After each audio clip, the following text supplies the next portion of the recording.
Hi everyone, I'm Lawrence, your host for today on Route to Scale, a short podcast featuring the founders and operators building the future of e-commerce, fulfillment, and modern delivery. In this segment, we are going to focus on Africa. And today, I'm honored to have Emerie, the founder and CEO of Chariot Messenger, with us. And Chariot Messenger is electric mobility and mobile ads for SMEs. They solve two problems every growing business is facing right now. One is that the delivery fall apart during the bad weather. Two is that they want to stay visible as a brand without breaking the bank. So Chariot's electric delivery bike and logistic infra already help restaurants, cafes, grocery stores, pharmacies, and SMEs to deliver reliably, rain or shine. Emerie, welcome to the show. Thank you, Lawrence. Thank you, Lawrence. You explained it so perfectly. Wow, Thank you, amazing to have Lawrence. you again. Yeah, so why not you share with us, the most important thing, your story. So what was the moment that pushed you to start Chariot Messenger in the first place? Okay, thank you, Lawrence. Chariot Messenger was born out of a vision. I had a pain problem with a particular vendor. I used to buy food from her all the time in Lagos, Mhm. Nigeria, and her food tastes so good, so well, but yet I could see how difficult it is to deliver. Sometimes it takes an hour. And secondly, before the food gets to where I am, you see that it's cold. The temperature changes, and she lacked visibility. No one knew how good our product tastes. So I became so worried. This was after COVID. So I began to think about a solution. How can we solve this problem? How can we make sure she gets visibility? How can we make sure these foods get here on time without being expensive? How can we make sure that we maintain the same temperature from point A to point B? And that's how the Chariot Messenger e-bike was born. So as around 2022, I was able to put together what what this product like. So the e-bike solves three major problems. Number one, it solves the Mhm. weather problem. As you can see right now, it's even raining right now. So Yeah, can see that. harsh, harsh weather condition is a problem in Nigeria, mostly in all Africa. Some African countries, within West Africa and East Africa, you have the rain and the rain almost dropping 200 times in 365 days, 200 days. So it's a big problem, and there's disruption in deliveries. Then secondly, these business owners, especially food business, they are not aware that social media ads does not convert. All their repeat customers fall within a 5 to 10 kilometer radius. Let me give you Mhm. an instance. If I am at work and I need to order food for a quick for break, or maybe I'm home, I won't go to the mobile app or call a brand which is like 50 kilometers away from me. I need something so close to eat. You get, so most of their repeat customers are within to 5 to 10 kilometers, and social media don't convert. And lots of businesses cannot afford the traditional billboard. It's very expensive and it's static.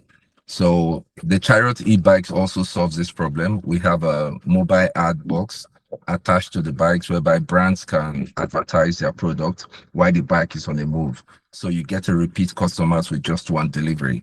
And there's high cost of petrol. We can see what's happening in the street of Hormuz, and currently right now Mhm. there's high cost of Yep. petrol, and imagine having a food of $1, and also the delivery fees over $2.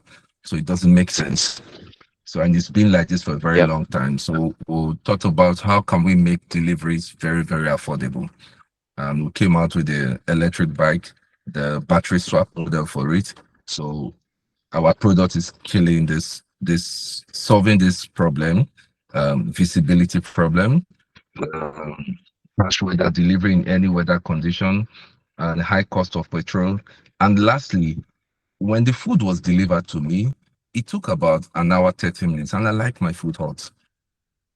So before the food got to me, it's already cold, and we had to find a way to factor that into the product.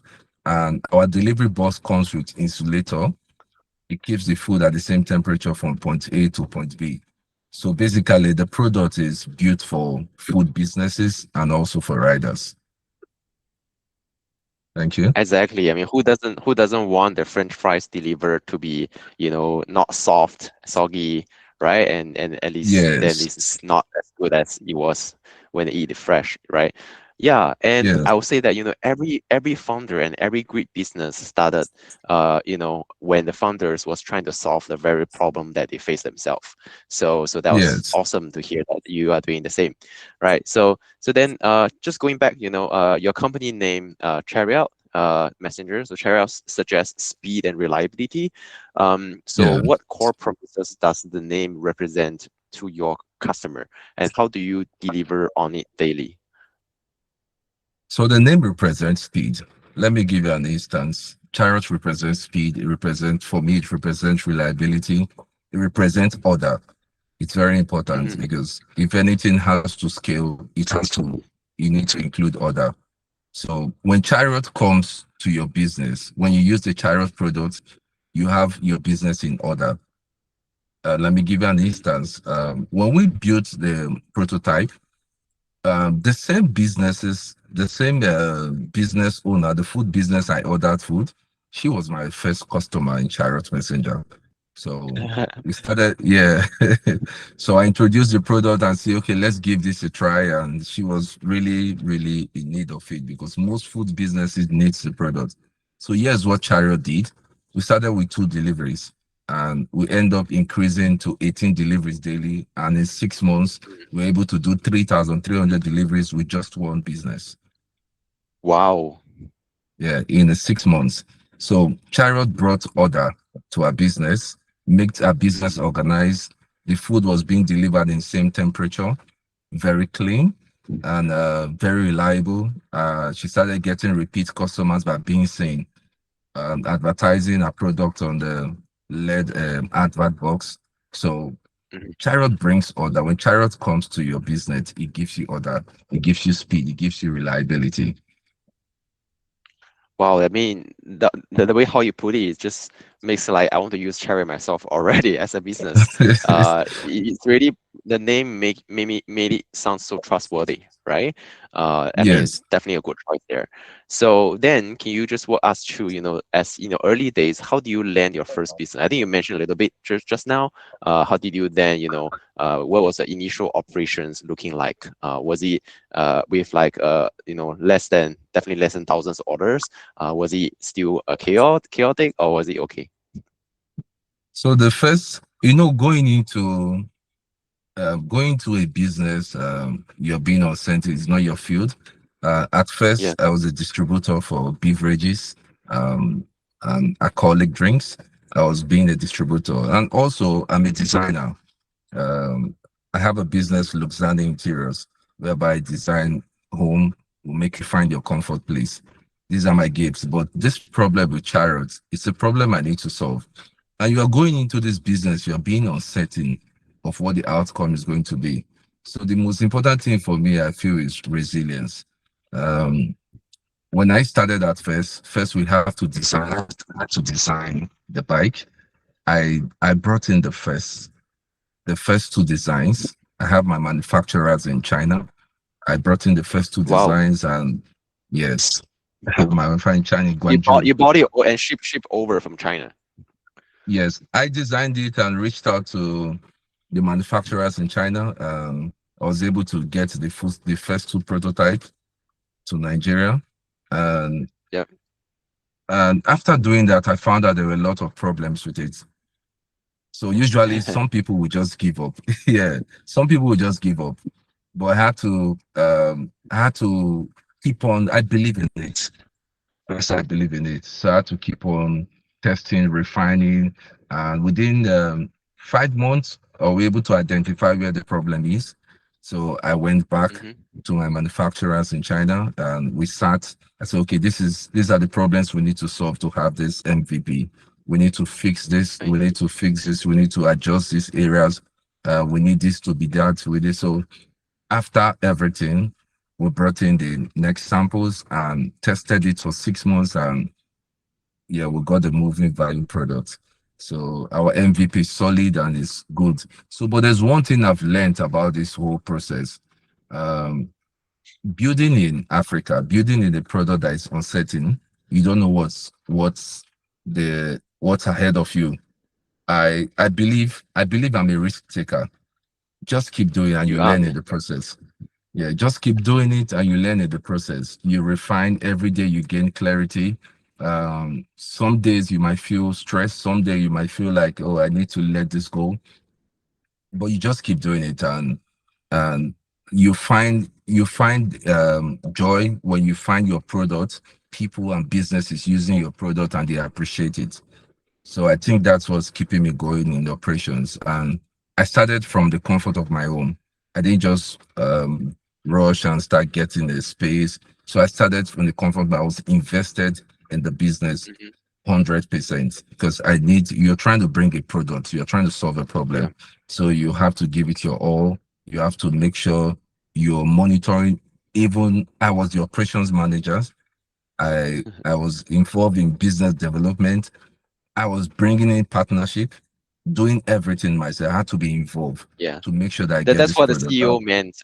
He's a chief everything officer, right? Yeah.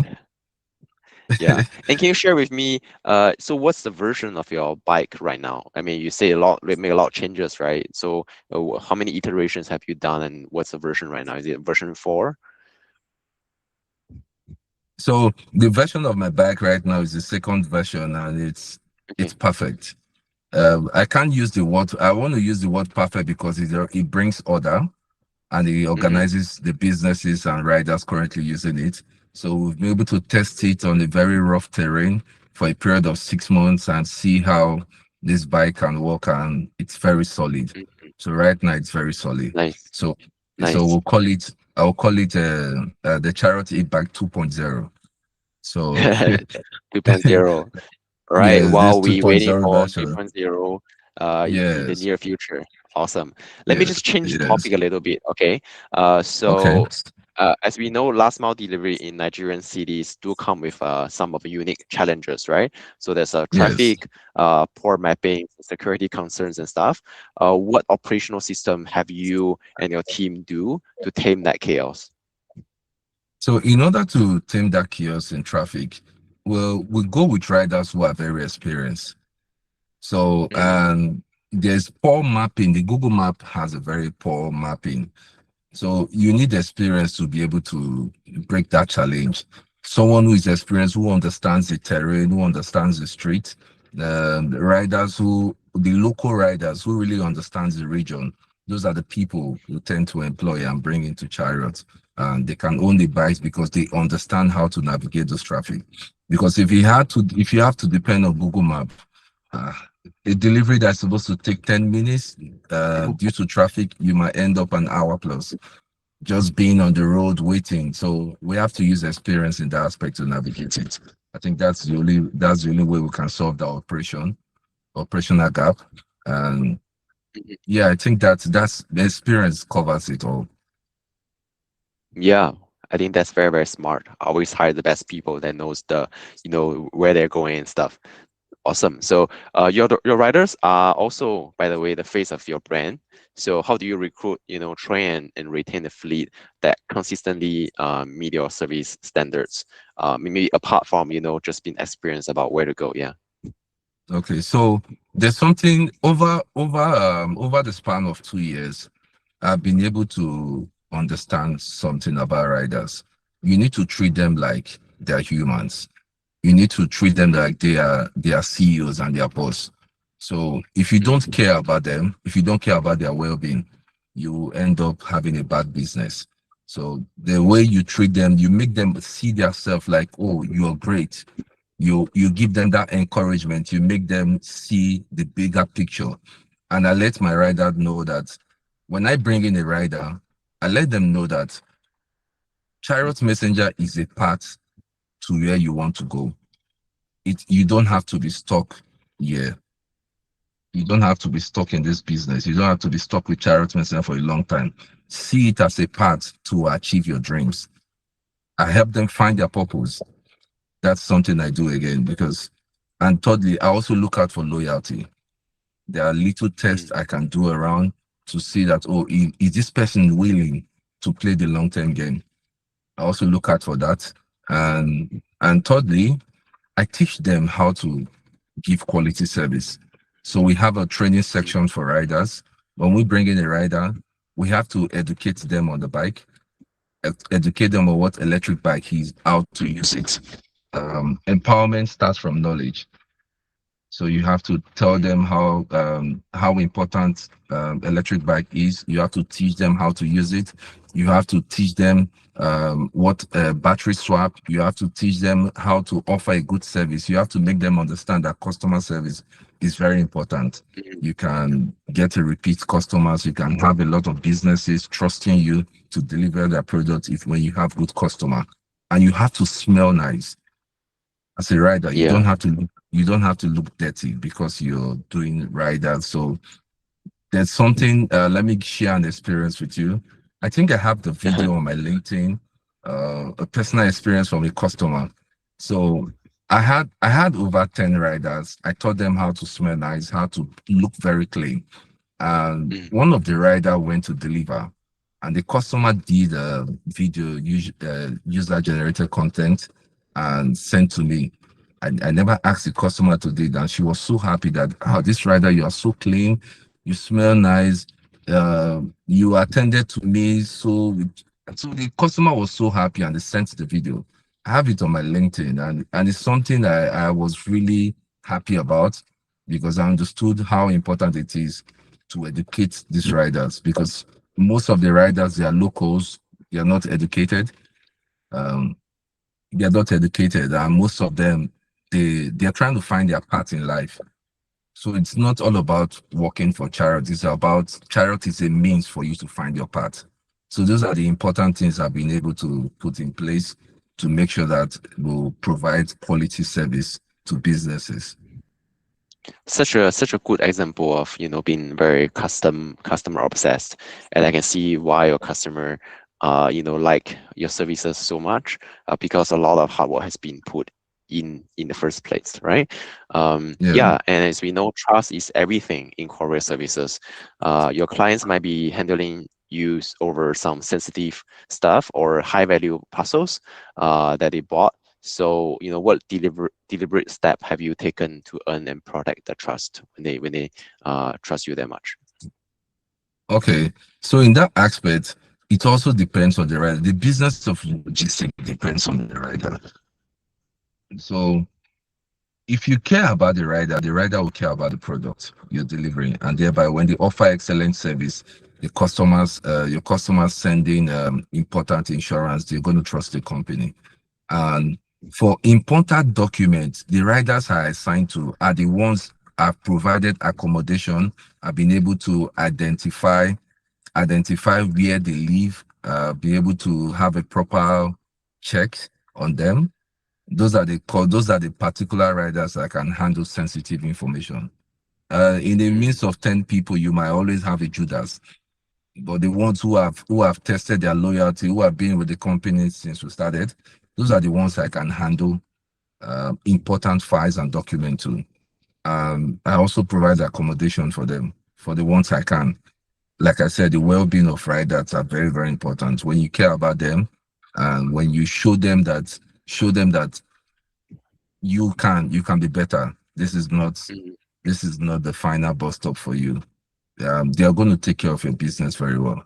Take care of the riders, they take care of your business. Such a good culture that you have there. Awesome. Yeah. Okay, let's move on next to something different. So, Okay. as you are really, really innovative, I can see. So how does technology play into your day-to-day operations? Are you using a custom dispatch platform you build, some kind of route optimization apart from experience riders themselves? You do real-time trackings or anything else that give you an edge to have the trust, be earned by your customer? Okay, so the beginning of the product, we built a custom delivery tracking, but we found out that as at now, it's due to the terrain where we are, it's not important.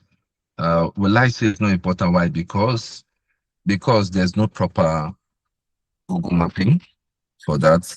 So most Mm, riders they end up using their own their own initiative, their own mind to navigate these things. And so we couldn't add that to the product. We couldn't add that. And most of these mm, businesses, the small businesses we will depend on, they are not tech savvy. So yep. the market is not in the big brands. That's not where the market is. The market is in the small business owner, and most of them don't understand tech. So we have to resort everything to manual. You get, but within ourselves, within the in-house, we use tech. We use tech and AI to be able to organize our own operations, but not for Mm. delivery, not for Google mapping. So you're already using Claude and ChatGPT, all those things, right? Oh, me as a CEO, I'm well versed in cloud and all that. We all do. We all Yeah, do. Awesome. yes. Yeah. So And I'm using it and for then operation. I see. I see. And then you just let your existing teams, also use it over time. Yeah. That's smart. Yes. Okay. And then as we do logistics, right? The unique economics sometimes can be very brutal. As you say, like, the fuel can be expensive, therefore we use EV, your electric bikes and stuff. What other lever have you put to make each delivery profitable without sacrificing your service quality? It's always a trade-off, right? Yeah. Can you come again with a question?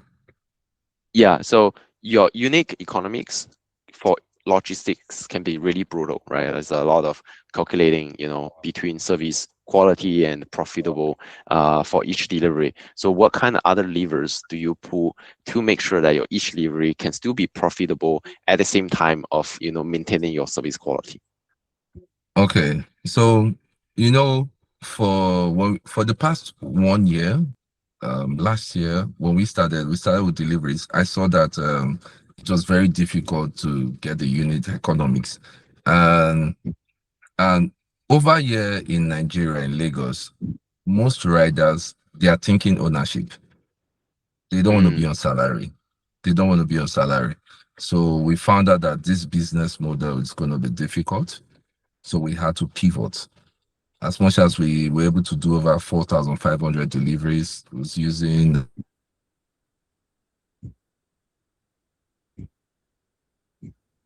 um, using manual. The profit we're making is not, we're not making as much profit as desired because you have to mhm. factor a lot of costs. You have to factor a lot of cost, riders, salary, and all that. So we found out that we're not making a lot of profit. Why? Because there's no proper system that will be able to get this unit economics in real time, have everything calculated, the price of delivery, the kilometers we're covering because we're using electric bike. And as at 2 years ago when we started, electric bike was just a new thing. So there was no proper system to have this to know if we're profitable. So in order to bypass that, we had to switch our business model.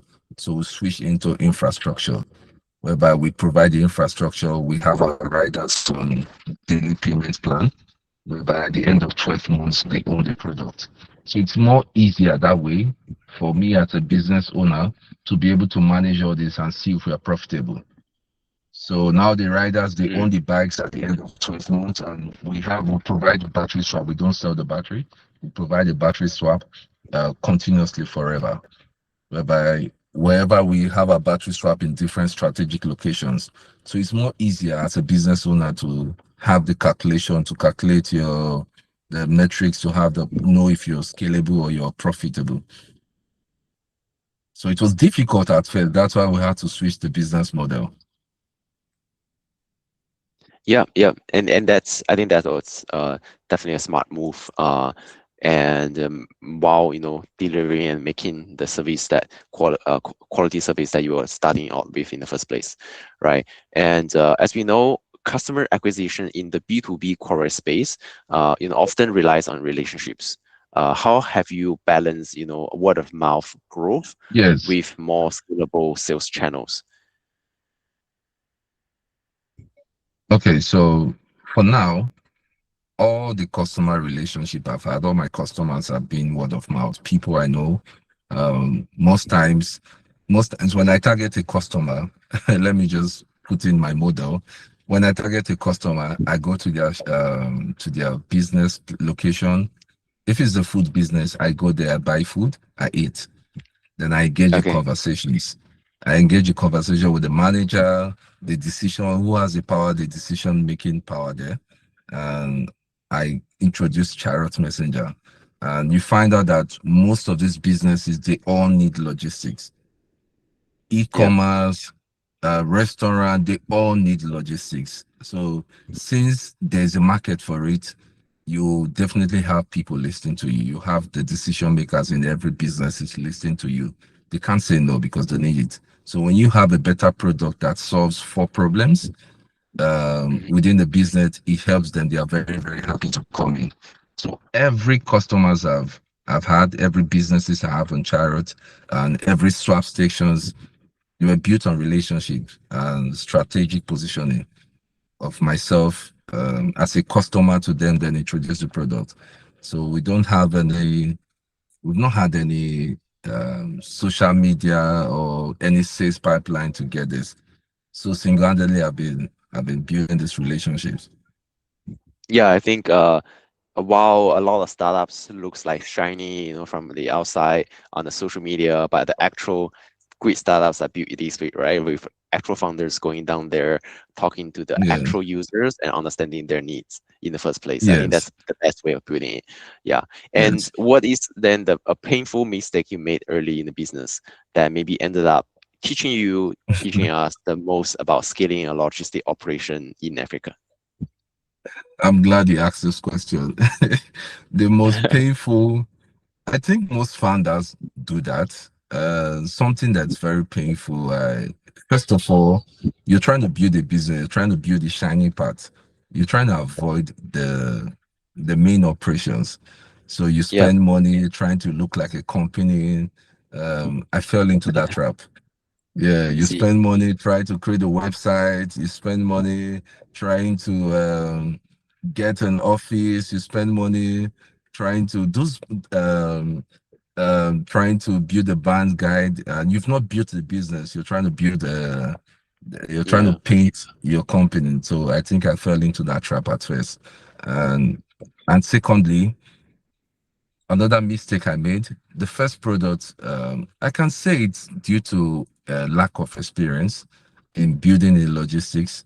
It's my first time going in, so maybe if I had a mentor or made research on companies, the first business model we did, if I had made research, see if the business model I'm trying to introduce, if someone out there is also doing it, a company I can pattern after, I think that would have solved a big problem. But I just had to navigate everything myself. And I'm glad I was doing everything from my own resources and not an investor's money. So we've been able to make those mistakes, um, Yeah. all from our resources to come out with a good business model and a product. So a lot Yeah. of people fall in that trap.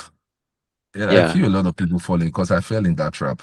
Trying to you've not built a business, you are building the appearance.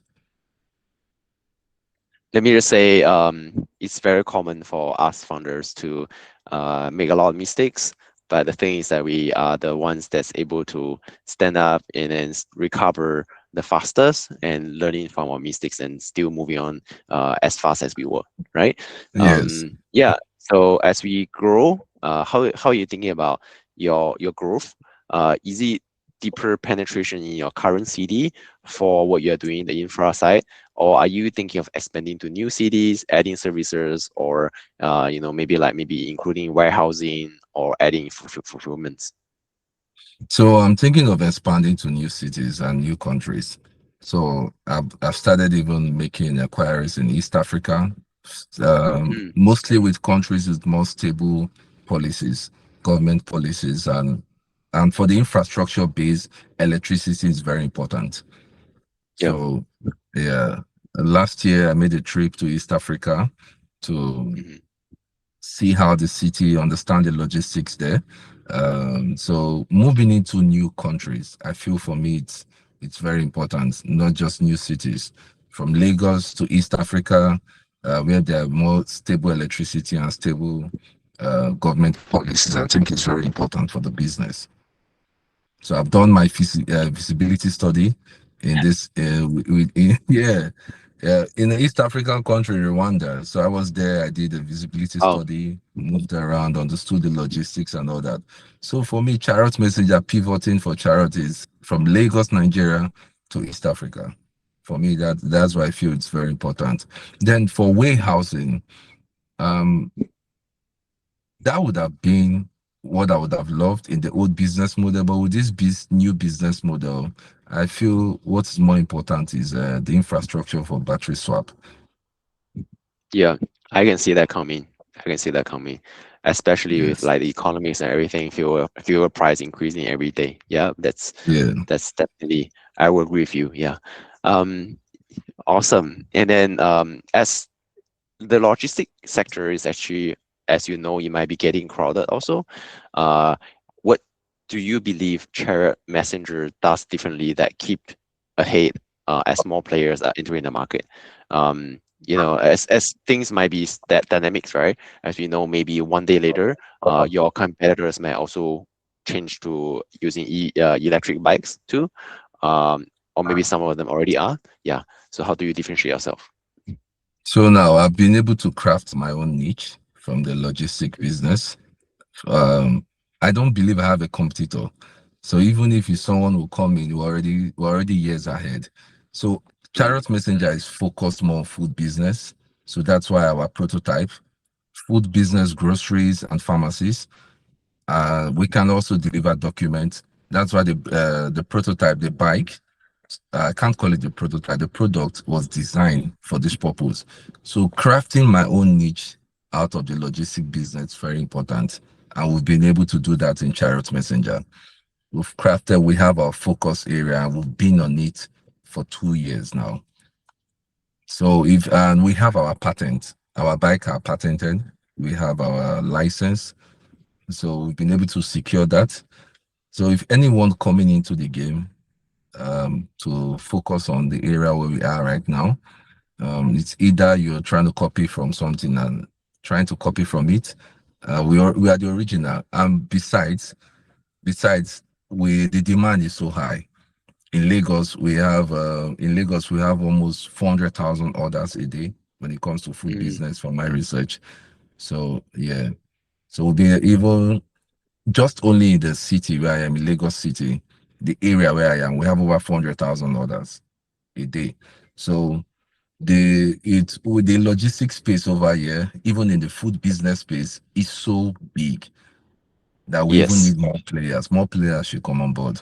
I think But just for beginning, it's still just the beginning, right? So it's just so the still a lot beginning. of bright future to see. Awesome. And then time flies as we are coming to the last and people's favorite question.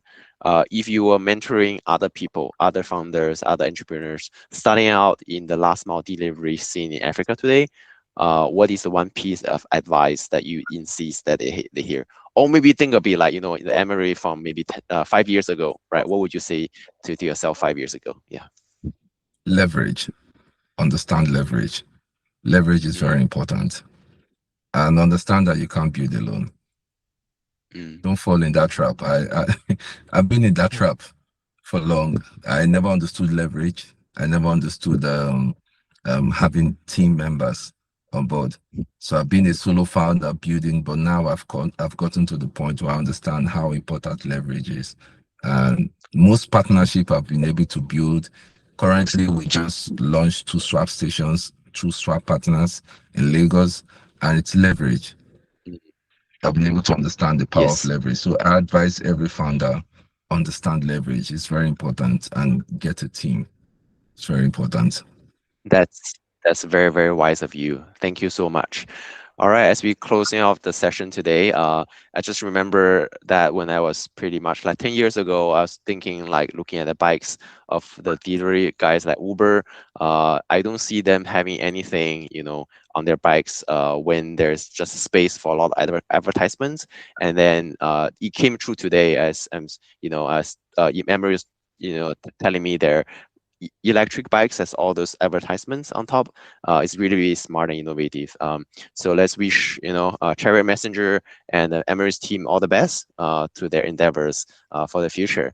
Thank you so much for having you join us today.